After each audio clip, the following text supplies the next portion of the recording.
Hello everyone, hope you all are doing fine. This is Gautam from Shailaja IS. In this video, we'll be discussing on the Vishwas 2.0 bill, which was passed by both the houses of the parliament in the budget session of 2026, that is in your April 2026. This bill was passed by both the houses of the parliament. Now, as the name itself suggests, Vishwas means trust. Jan means public. So you're trying to trust on the public. Okay, so that is the entire objective of the bill. To understand the details about the bill, first you have to know about the historical context in which the current day market conditions is functioning. Okay, and then we'll try and look into the features of Jan Vishwas 1.0 as well as 2.0. And finally, we'll try and understand that merely passing of such kind of legislations is not sufficient. There needs to be something more beyond that. So we'll try and understand what can be the challenges that these legislations can face in the coming day. So before we go into it, the details of the bill, let us first try and understand the historical context behind this bill. Now, for that, we have to go back to our colonial time periods, because somehow the culture that was ingrained during colonial time period has continued even in post-independent India. Now, what was the colonial time period overall atmosphere? First and foremost thing, they never wanted Indian businessmen to thrive in the market.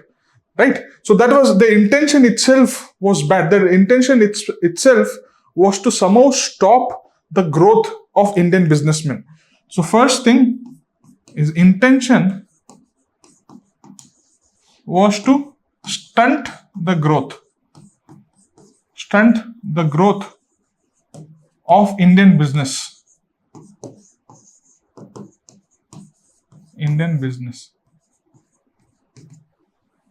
So what they created a legal regime which was largely criminalizing in nature. So any minor offenses led to a jail.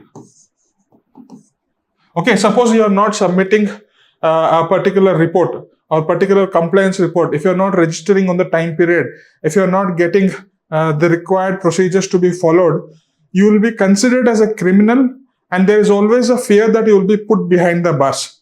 That was the legal regime that they put in place, and it was all procedural. There were hundreds of rules that you are supposed to be followed, right? So there are multiple rules, and it was impossible for Indian businessmen to follow all these rules. They intentionally framed the rules and regulations or procedures in such a manner that Indian businesses would inevitably break those rules, and therefore they would either punish them, or they would fine them, or they would put behind the bars. So there were multiple rules, and it was punitive in nature. So it was intended to, you can say, punish. Punitive means it is intending to punish.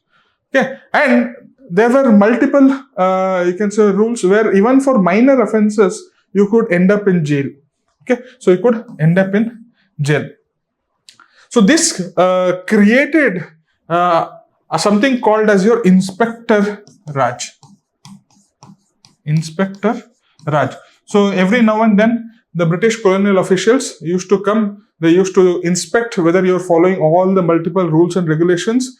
And even if there are some minor mistakes, they would put you behind the bars, or they would try to shut your shops down. Why? Because they had designed the rules and regulations in such a manner that they wanted to stunt the growth of Indian businesses. And somehow, and ultimately what used to happen because of all these cases, and even if you want to fight against the authorities, you're going to file a case in Judiciary. And Judiciary was having too many cases. So Judiciary was clogged. Judiciary was burdened.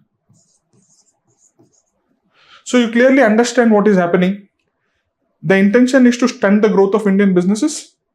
There were multiple rules and regulations that were put in place, which was punitive in nature. It was not encouraging you to grow the business. It was always trying to find fault so that you are going to be punished. And even for minor offenses, it was considered as criminal in nature and you could be put behind bars. There was always a fear that you're going to be put behind bars. And that created the entire atmosphere of Inspector Raj. So every now and then you are supposed to, you can say, provide some compliance reports, provide some procedural reports and so on and so forth. Right. So it created the culture of harassment or rent seeking. This Inspector Raj ultimately created corruption or rent seeking. For example, if I am a small business owner, I am forced to take certain licenses in certain format. Even if I know, even if I'm aware about literate or not, I'm supposed to do it.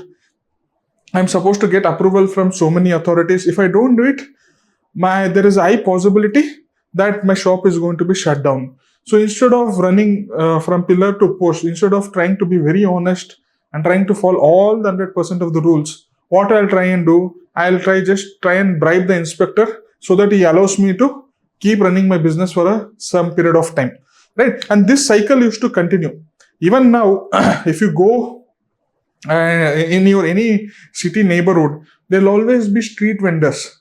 According to the municipality rules, they're all functioning illegally. Most of them are functioning illegally, but still they continue. Why? Because the local policemen would be somehow allowing them to continue by taking certain bribes. Right? That is the hardcore reality or the ground reality of India. In order to do business, you cannot 100% follow the rules and regulations because the rules are made in such a manner that you will inevitably break some or the other rule.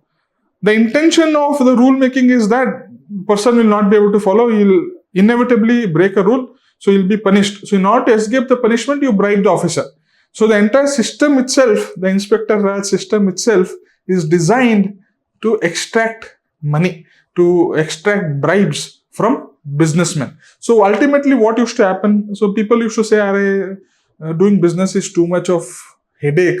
You need to pay so many authorities or so many people. So rather, let us do some clerical job or let us take some jobs. So that mindset or that culture, whatever was designed by the Britishers during the colonial time period, that has continued even now. That is continuing even now. And this was recognized by multiple governments, but it was recognized in its severity by your Narendra Modi ji government. And they tried to somehow bring about a cultural change and how to run a business. And that is why they often talk about ease of doing business. Because ease of doing business was not good, was not in an optimal level in India. Because the colonial culture has continued. The colonial culture has continued, the rent-seeking behavior has continued, the legal regime has continued. Right? Jan Vishwas bill tried to address this entire context, tried to move away from suspicion, okay, to that of trust. We are no more suspecting your business activities. You are trying to trust that whatever business activities you are trying to do, you're doing with good intentions. So the intention of the Jan Vishwas bill is to impose or repose trust in the public that whatever business activities that they are doing it in good faith. Okay. In earlier British Raj regime or colonial regime, they did not have trust on the Indian businesses. They did not trust that they are doing it in a good faith because it was against their own British interest. Right? So this is the context in which you should be aware about. Right? And this ultimately deterred investment and this stunted the growth part of it. Now, what they're trying to do is that they want to move away from suspicion to trust-based legal regime, whereby whatever was the assumed criminal intent behind any minor administrative errors is taken away. Okay, if you're making some minor administrative errors, if you're not submitting in the required format, if you're not getting the approval in the required time period, you will not be considered as a criminal. You will be considered as a minor administrative error or a civilian error. So you pay a fine and you get away with it. That is the shift that they're trying to bring in. Fear of jail is removed. So you don't have to work under the atmosphere that today or tomorrow government authorities is going to put some fine on me and they are going to be put me behind the bars. So they want to remove the fear of jail. Okay, by decriminalizing various provisions or various legislations, they want to move away from Inspector Raj. Okay, because all these rules or regulations gave government personnel at the ground level immense powers in order to approve or not approve the business activities. Right? You want to move away from the Inspector Raj and you want to decongest judiciary, because all these minor offenses used to again pile up in your judiciary and unnecessarily eat away the time. So rather than going to the judiciary itself, why don't we have an executive body where the government appointee is going to determine what penalty needs to be levied and what fees needs to be paid, right? So they want to declog the judiciary itself by making sure that they're decriminalizing it, and by making sure that an executive body is first going to resolve an issue by imposing penalties, right? So that was the whole idea behind this Jan Vishwas bill. So now we look into the key features of Jan Vishwas 2.0 by trying to compare that with Jan Vishwas 1.0, which was passed in 2023, right? In 1.0, 42 central acts were amended, 183 provisions were decriminalized, right? 183 provisions were decriminalized. In Jan Vishwas 2.0, 79 central acts has been amended and nearly 700 provisions has been decriminalized. So they are trying to decriminalize majority of the activities, majority of the provisions. For example, if I don't get a trade license, I should not be considered as a renewal.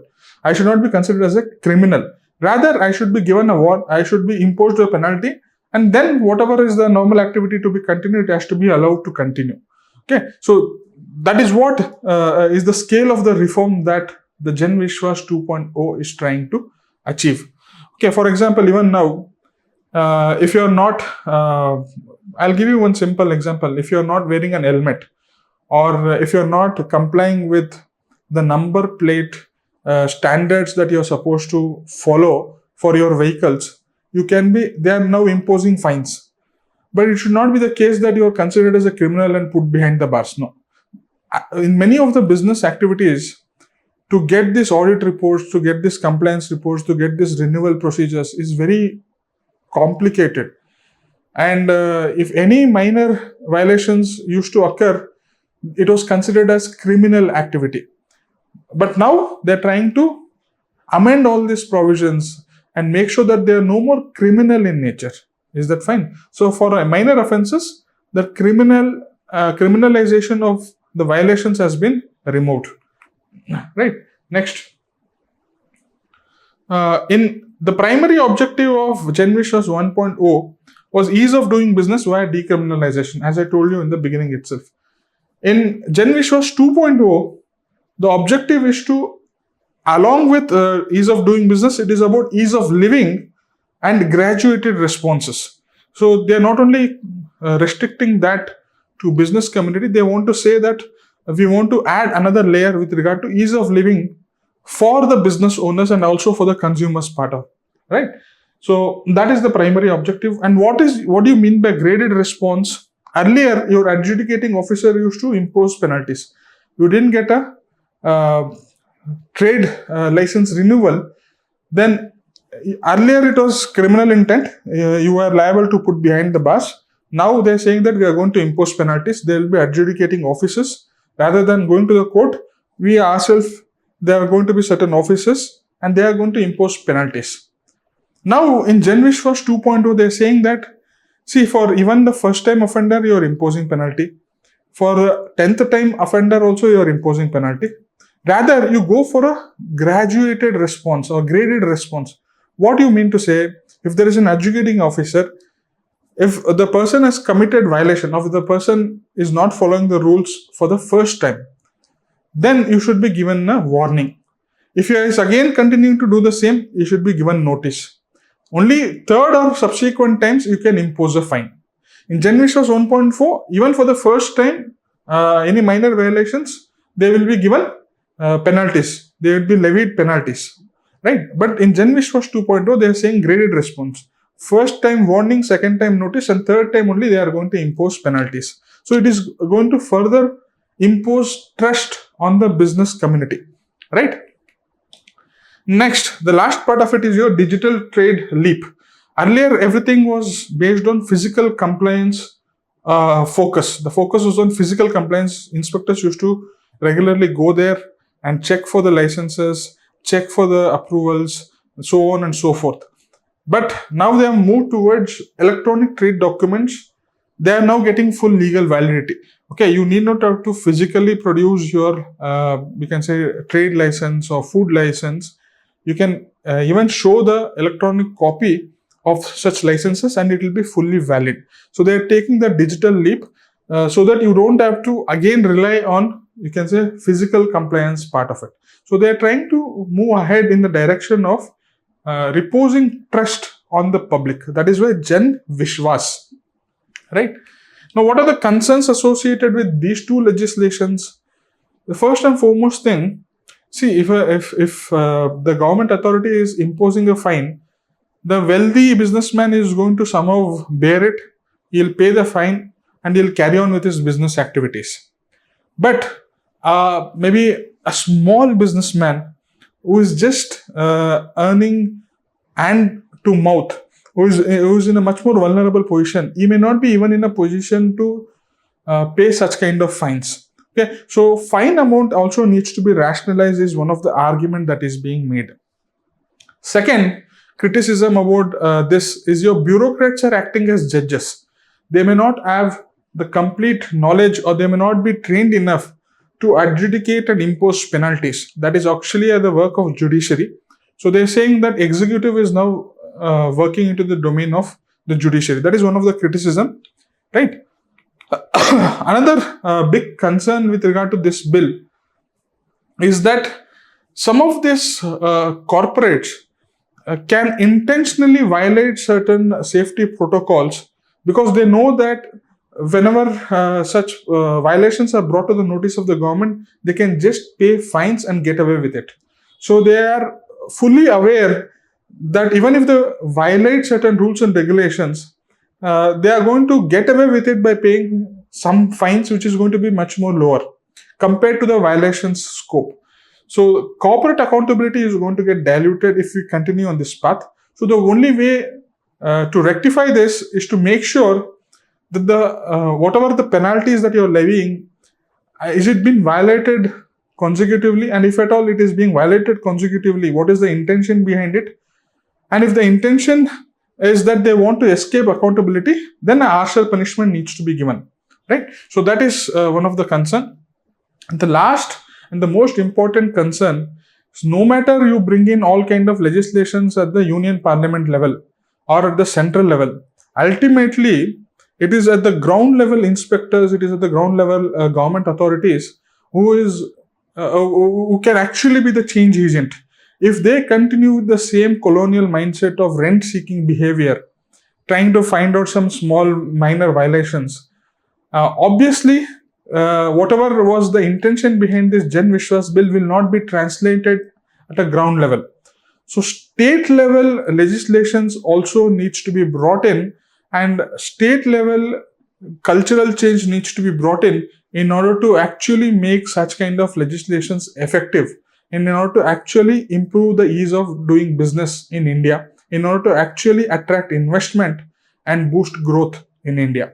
Okay, so these are all some of the concerns associated with your Jan Vishwas 2.0.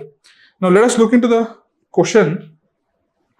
The Jan Vishwas Act represents a fundamental shift in India's regulatory philosophy from criminalization to that of a trust. Analyze how far this act has served its purpose and what challenges it remains. So you want to give me the advantages of having this act and what are the challenges that are continuing to that continue despite this passing of such kind of legislations, right? So what all I discussed in this video, you try to write it in your point format and you can send it to me to get the feedback or opinion on the answers that you have written, right? You can send it to me on my Telegram ID or on WhatsApp on this number, or you can email it to me on this email address. I hope you got a good idea about this Jan Vishwas Act. I've tried to give you in a very conceptual manner so that you understand the ground level working of it. If there are any doubts, you can reach out to me on this number or on this email ID, and all the very best.